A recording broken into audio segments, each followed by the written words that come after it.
aussi une vidéo sur la nourriture énergétique, mais cette vidéo a été faite par le professeur Henri Joyeux et il arrive à peu près aux mêmes conclusions que nous, à part le côté énergétique des aliments. Donc à ces prescriptions, en quelque sorte, ces conseils de nutrition, il faut ajouter quand même l'eau énergétique que l'on peut rendre beaucoup plus énergétique en mettant une moldavite dedans, c'est-à-dire une pierre qui est une météorite, une moldavite de 2 grammes, à partir de 2 grammes dans 1 litre d'eau, laissée pendant 3 heures pendant la nuit, va conférer à cette eau une énergie phénoménale qui est très bénéfique pour la santé. Donc en dehors de l'eau, tous les aliments cités par le professeur Henri Joyeux sont les mêmes que l'on conseille nous aussi de manière énergétique, puisqu'ils sont réellement efficaces et importants pour une bonne santé. On peut rajouter aussi le sel, dont il ne parle pas, et là, au niveau du sel énergétique, le meilleur, c'est le sel de l'Himalaya, que l'on trouve, qui est de couleur rouge et qui peut très bien remplacer le sel dans l'alimentation autrement. Sinon, nos sels de mer sont de différentes énergies et il est difficile d'en citer un plus qu'un autre. Mais le sel fait partie des aliments de base de notre alimentation, donc on ne peut pas l'ignorer. Voici maintenant la vidéo du professeur Henri Joyeux et ses conseils de nutrition que nous partageons évidemment pour la curothérapie et donc les soins énergétiques des personnes pour conserver une bonne santé. Alors, vous m'avez demandé 5 aliments, 6 aliments. On y va. 1, fruits et légumes. Okay. Pourquoi? Frais, de saison et bio. Agriculture biologique de proximité. Nous sommes en ce moment en Belgique. Je ne vais pas vous dire d'aller prendre des fruits du Languedoc-Roussillon, mais pour prendre des oranges et des mandarines, il faut aller en Espagne ou il faut aller au Maroc, n'est-ce pas? Bon, ça c'est logique. Mais vous prendrez du bio, et du bio labellisé correctement. C'est-à-dire pas du bio de tricherie, parce qu'il y a aussi de la tricherie. Bon, ensuite, fruits et légumes, pourquoi? Parce que vous avez des fibres, parce que vous avez le meilleur sucre, parce que vous avez les oligoéléments, parce que vous avez de l'eau. Et quand il y a la canicule, c'est pas des brumisateurs qui sont utiles, c'est de consommer des fruits. Des poires, des pommes, des oranges, des pêches pendant l'été, il y a tout ce qu'il faut. La nature est merveilleuse. Et vous allez bien les mastiquer. Parce que ceux qui nous écoutent, ils ont des dents, et les dents ne sont pas faites que pour la photo, sont faites pour mastiquer, faire venir la salive, mélanger le morceau de pomme, de poire, de kiwi ou autre, ou de mandarine avec la salive, pour avoir déjà un bon régal dans le palais des saveurs, et que ça arrive sous forme pâteuse, sous forme liquide, au niveau de l'estomac, et le reste du tube digestif fera son travail. Ok, super. Voilà, ensuite, c'est les autres? Les produits de la ruche. D'accord. Savez-vous que les abeilles, c'est Einstein qui disait, on ne sait pas très bien, mais c'est intéressant quand même, il a été dit qu'Einstein disait, le jour où les abeilles vont disparaître, il restera 4 ans à l'humanité. Bon, c'est pas tellement juste, elles ne sont pas en train de disparaître, mais on est en train de les abîmer. Qui les abîme? C'est pas les reines. Ce sont les hommes, bien sûr. Oui, voilà, ce sont les hommes, vous avez raison. Mais ce sont les hommes avec l'agriculture productiviste. Et cette agriculture productiviste, il faut l'arrêter. Et là, nous sommes en Belgique, nous sommes au centre de la communauté européenne, il faudrait qu'elle fasse un petit peu son travail. Et qu'elle tape sur les doigts des Allemands là-dessus, qu'elle tape sur le doigt des Français. Nous ne voulons plus des pesticides qui sont des perturbateurs endocriniens. Et ces perturbateurs endocriniens, ils abîment nos abeilles. Alors qu'est-ce qu'elles nous apportent? Les produits de la ruche, du miel. Excellent. C'est pas du miel de Chine. C'est pas du miel qui vient de très loin, non, du miel de chaque région. Là aussi, c'est du miel bio, évidemment. Bien sûr, mais bien entendu. Alors, attention à ça. Tout à fait. Donc du miel qui peut être toute fleur, qui peut être de thym, de romarin, de tout ce que vous voulez. Il y a toutes les possibilités aujourd'hui, et si possible bio. Ensuite, évidemment, vous avez d'autres produits. Vous avez les pollens. Pollen excellent pour la santé. Pollen de cis, s'il y a des problèmes urinaires, problèmes pour la régulation du tube digestif, problèmes de saule au niveau de la vision, au niveau de notre rétine. Donc, et puis, vous avez également, évidemment, la propolis. Les gens ne connaissent pas très bien, mais c'est en train d'arriver. C'est quoi? La propolis, c'est l'intérieur de la ruche qui permet à la ruche d'être plus stérile que mon bloc opératoire. Dans un bloc opératoire, croyez-moi, nous les chirurgiens, nous ne sommes pas stériles, bien évidemment, mais l'ambiance est stérile. Nous sommes habillés, masqués, casqués, etc. pour protéger le patient. Bon, eh bien, dans la ruche, formidable. Les abeilles, C'est une véritable société géniale. Vous avez une reine et puis vous avez des ouvrières. Chacun son boulot.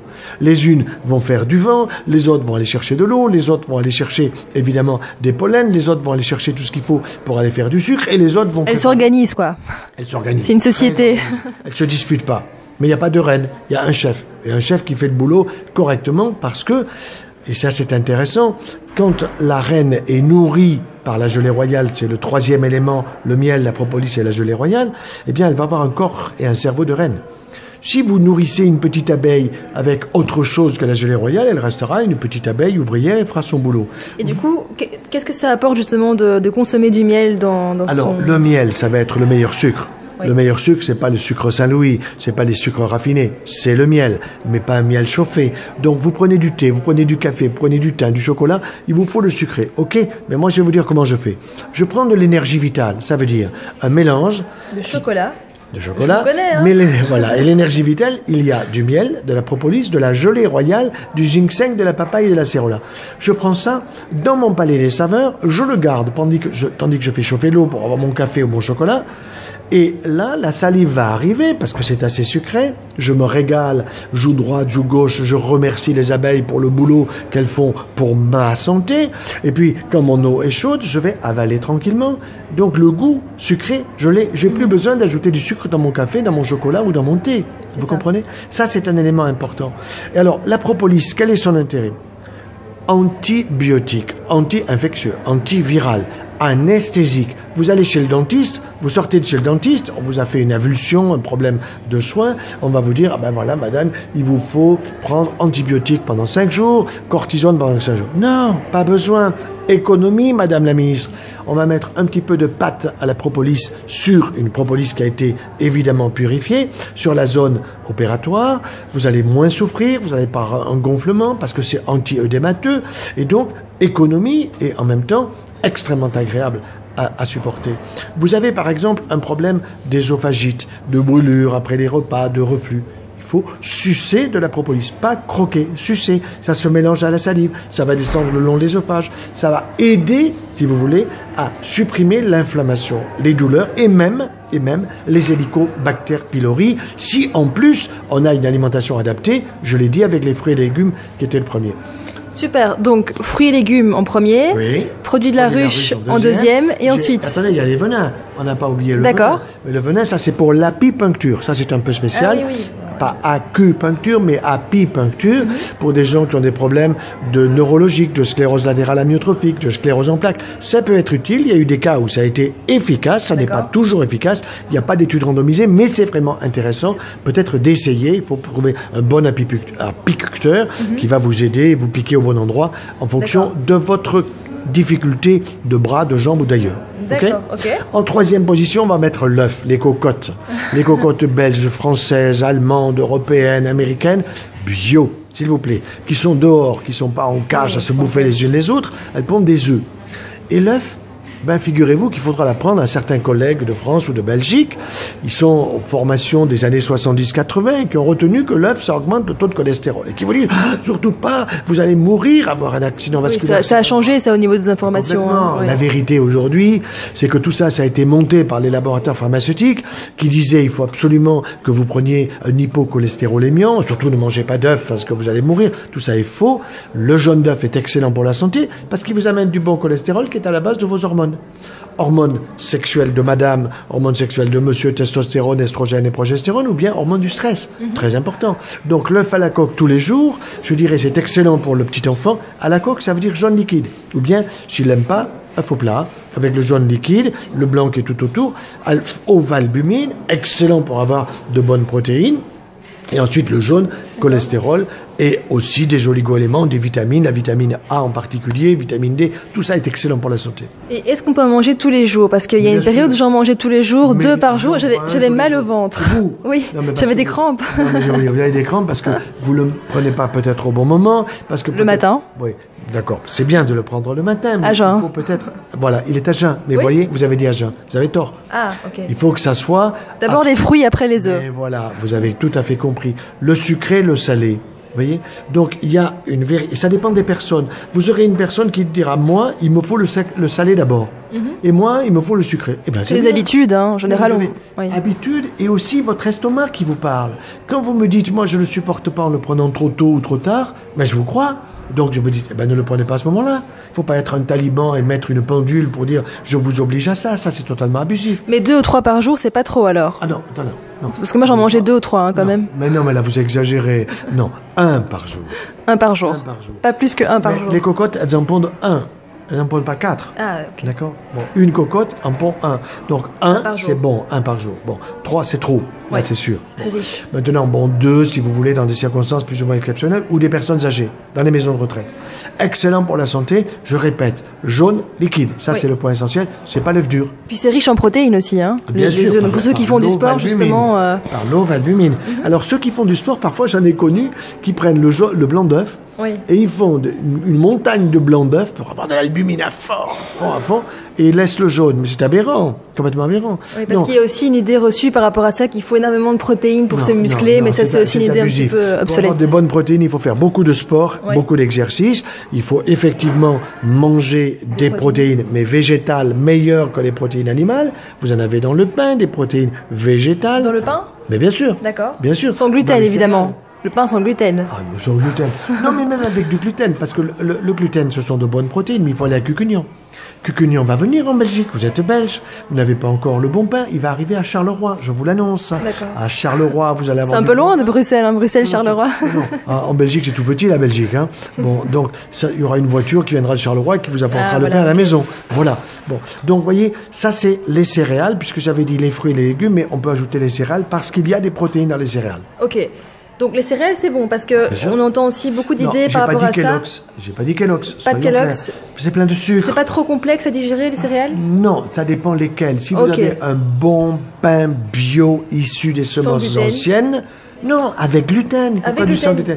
Non, attention. Ça, c'est une tendance excessive. Et alors, maintenant, votre génération de jeunes femmes, c'est « Ah, je suis sans gluten et toi, tu n'es pas encore sans gluten. » C'est une espèce de mode. Non, c'est exagéré. C'est juste quand c'est du mauvais pain, mais c'est faux quand c'est du bon. Donc c'est quoi un bon gluten, par exemple? Alors, le bon gluten, ce sont les semences anciennes avec un blé qui vous arrive aux épaules parce que vous êtes adulte et pas aux genoux.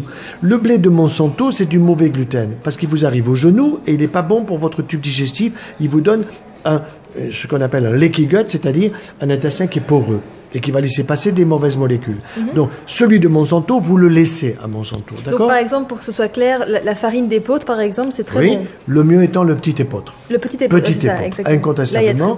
Mais il faut faire attention parce qu'il y en a qui trichent en donnant du petit épeautre alors que c'est du grand épeautre. Dans un magasin bio également, alors bien. Oui, alors dans un magasin bio, il faut demander du petit épeautre. À ce moment-là, il faut faire son pain soi-même. Mais ça viendra, comme je vous l'ai dit, la Belgique, vous aurez du bon pain. Ça va pas tarder. Un petit peu de patience.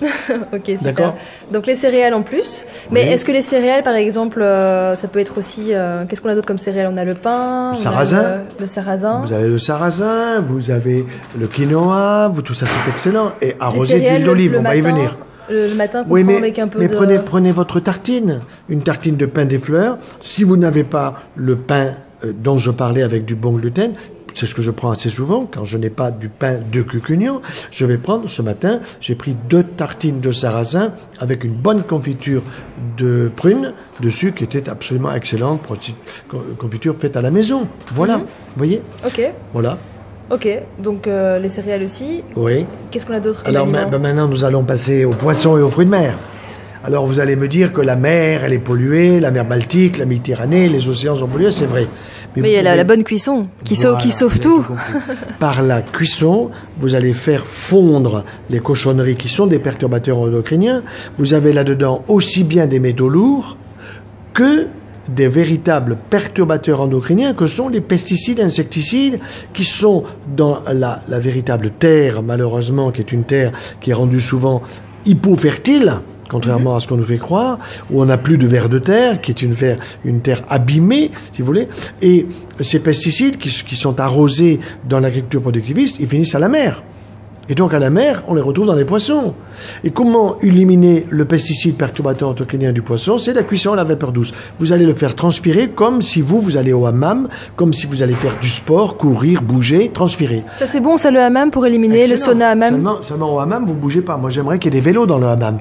Ah c'est-à-dire que dans le hammam, on pédale pour pouvoir transpirer en plus de la chaleur humide qu'il y a dans le hammam. Mais très souvent, les gens qui sont dans le hammam, ils sont un peu en surpoids. Vous voyez ce que je veux dire? Et les femmes, ce qui est intéressant, c'est quand une femme a 5 kilos de trop, elle vous dit qu'elle en a 10. Et un monsieur qui en a 10 de trop, il vous dit qu'il en a 5. Voilà. Voilà. Alors, poissons et fruits de mer, excellent pour la santé. Donc, cuire à la poêle, par exemple, à l'ancienne, c'est pas trop, non, parce que ou alors en papillote, on va vous dire ça, c'est dans l'aluminium, c'est pas excellent. Non, c'est cuisson à la vapeur douce avec un appareil très simple qui s'appelle soit le Vapoc, Vapoc, on trouve ça sur Internet, soit le vitaliseur, qui est excellent pour la santé, que nous utilisons en famille depuis 85, le siècle dernier, vous voyez. Et avec ça, on se retrouve en pleine forme. Alors, cinquièmement, les produits de l'olivier. Je suis en train de terminer un bouquin là-dessus. Les produits d'olivier, c'est quoi? C'est pas que l'huile d'olive. Vous avez l'olive, qui est excellente pour la santé. C'est du bon gras, ça. Hein. Voilà. Plutôt la noire que la blanche, qui a plus de polyphénol dedans. Les polyphénols, c'est un peu des produits que l'on retrouve dans le vin, les tanins, on appelle ça. Quand vous dites blanche, c'est verte en fait. Oui. Pour le... Verte, non, j'ai dit olive noire. Oui, c'est ça, c'est mieux l'olive noire que l'olive blanche. Verte, mais l'olive blanche, c'est la verte. C'est égal à vert. Oui, c'est la verte. Oui. C'est-à-dire que la noire contient plus de polyphénol que la verte. Oui. Tout à fait. Bon, vous avez l'olive, excellent pour ouvrir l'appétit.